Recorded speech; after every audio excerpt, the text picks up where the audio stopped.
Hi, my name is Russ Anhoff. I'm the Curator of Education here at the Hastings Museum. And for today's Museum Minute, I'm standing in front of our immigrants case. I'm going to talk to you about a little known artifact that you may walk by whenever you stop by this part of the museum.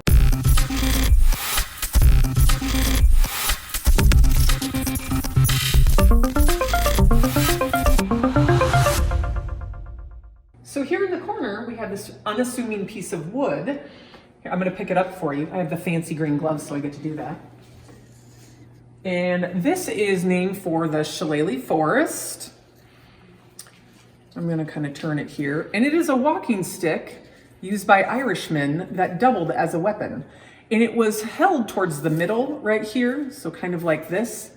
Here, I'm going to turn it around. And it was actually swung with the flick of a wrist instead of more like a club situation. And it is made from blackthorn, which is a species of flowering plant in the rose family. And you'll see this big knob right here. This is actually the root of the bush, and then this is one continuous piece attached to it.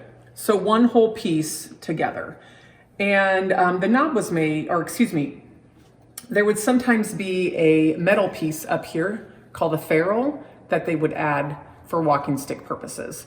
And so imagine that the knob is the handle and they would put it on the ground and walk with it. Mine would probably be longer because I'm much taller.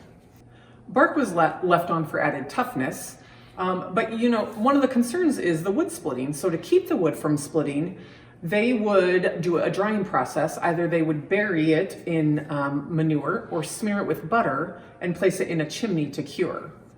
In case you haven't figured it out yet, this is called the Shillelagh.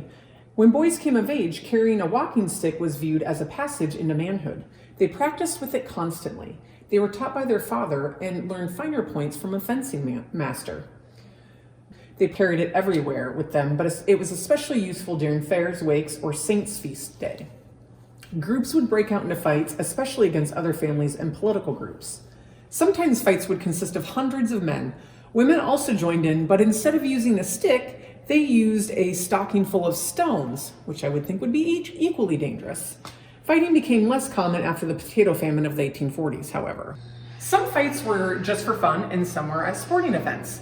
A typical thing to do when you were in a big crowd was to throw down your jacket and say, "Who will tread on the tail of my coat?" Or to ask everybody out in the crowd, "Who will say black is the white of my eye?" There were 3 stages of fighting, and I'm going to have my assistant, Becky Tiedemann, come join me to walk you through that. So the 3 stages, everybody say hi, Becky. She's our marketing director, other duties as assigned. So there's 3 stages. There is shillelagh fighting, there is the elbow and collar wrestling, and then there's stomping. This is going to be fun. Okay, so imagine that we both have our shillelaghs, and remember, it's a flick of the wrist, so we're going to like flick each other with our shillelaghs, and then she flicks mine so hard, I lose mine! Well, I still need to try and beat my opponent. So now we're going to go to an elbow and collar wrestling.